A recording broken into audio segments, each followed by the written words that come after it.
Şarkı yani Yapacağız.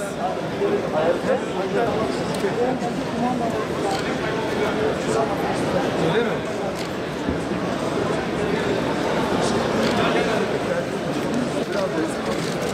Değil abi.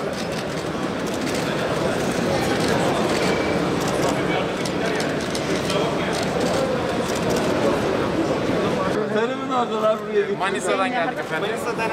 Manisa'dan.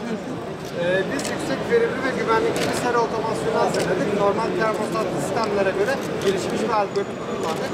Bununla beraber verimli totalde %72 arttı. Farklı yöntemler kullandık.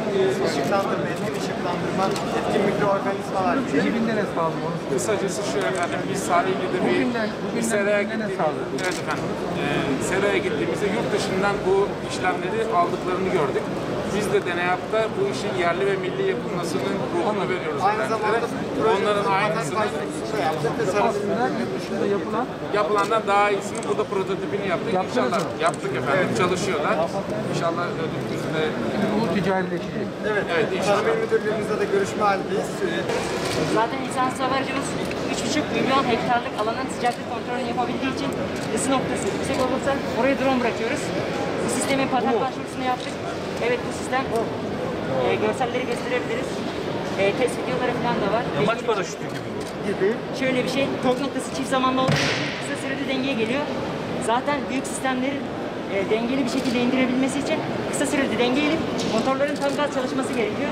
Lisanslı araçlarından normalde drone bırakılamıyor. Çünkü yatay bir hızı var. Biz o hızı çözdük. Dengeli bir sistem sayesinde.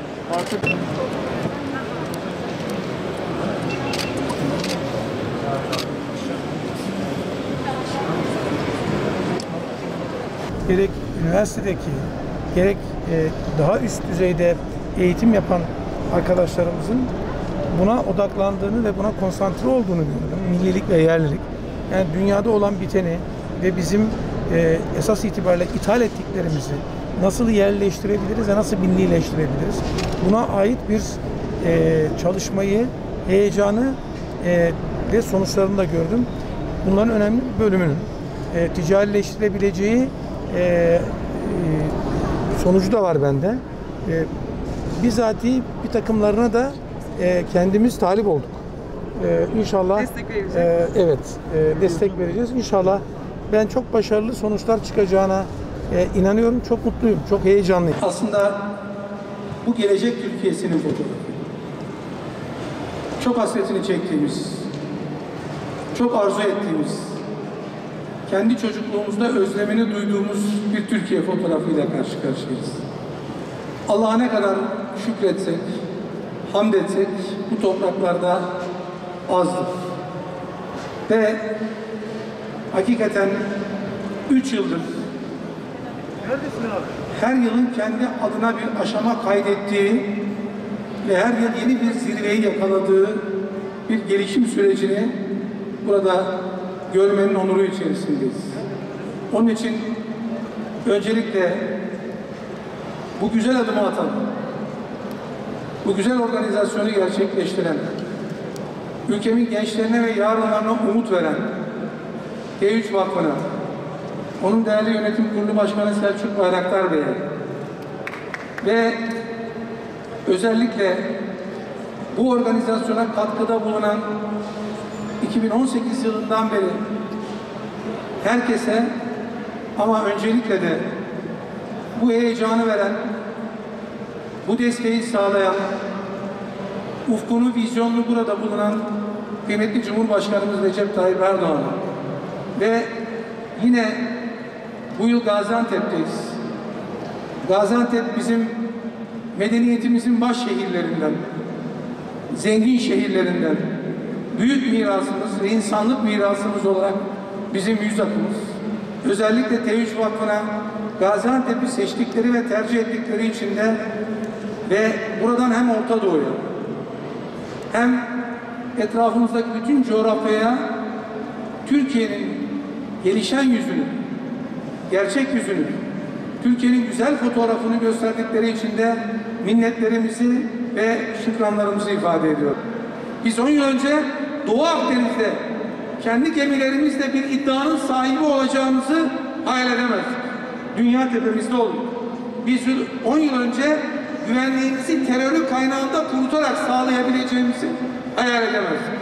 Ve biz 10 yıl önce aynen Teknofest gibi gençlerimizin böyle güzel bir organizasyonlarda bir araya geleceğini, üreteceğini, her birinin parça parça bir yerde küçük heyecanlarla ortaya getirdiği o anlayışı büyük bir sinerjiye döndürebileceğimizi hayal edemezdik.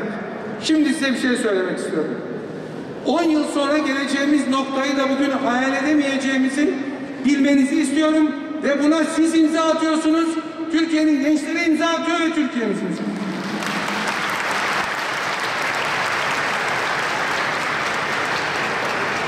Öncelikle tebrik ediyorum. Hemen hemen standların bir bölümünü dolaştım. İlk yıldan bu yıl, bir önceki, geçtiğimiz yıldan bu yıla aşamaları teker teker gördüm. Bir kere Allah'ın insanları en çok ödüllendirdiği şey mesafe almaları. Çünkü bize Cenab-ı Allah'ın öğütü var. Aynı zamanda da emri var. Bir gününüzü bir gününüze denk etmeyeceksiniz diye. Anlıyoruz ki bizler burada o öğüde sahip çıkmışız. Hepinizi tebrik ediyorum. Elbet zekanız var, unutmayın. Elbet aklınız var, unutmayın. Elbet yetenekleriniz var, unutmayın. Ama onları esas sizinle beraber buluşturan ve ilerlemesini sağlayan Allah'tır. Onu da unutmayın. Ve kıymetli genç arkadaşlarım, burayı gördükçe keşke bizim çocukluğumuzda da olsa diyoruz. Çünkü siz hakikaten çok güzel bir iş başarıyorsunuz. Göz bebeğimizsiniz. Ama başka bir iş daha başarıyorsunuz. Siz gençsiniz ama gençlere de rol model oluyorsunuz. İyi rol modeller oluyorsunuz. Doğru rol modeller oluyorsunuz ve doğru adımlar atıyorsunuz.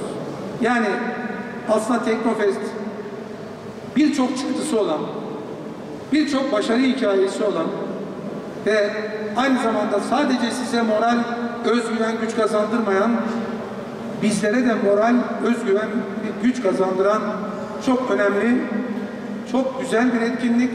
Aynı zamanda ihtiyaç duyduğumuz bir fotoğraf.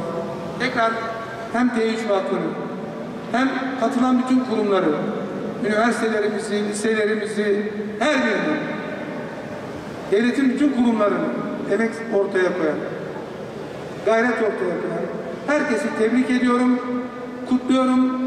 Nicelerinde daha büyük başarıya Allah bizi hep birlikte kavuştursun istiyorum. Buradan bütün dünyaya parmak ısırtacak, sizin yapacaklarınız da ülkemizin gücünü, milletimizin gücünü gösterecek nice gelişimlerin altına imza atmanızı talep ediyorum, istiyorum. Cenab-ı Allah'tan da niyaz ediyorum. Hepinizi sevgiyle, saygıyla ve muhabbetle selamlıyorum.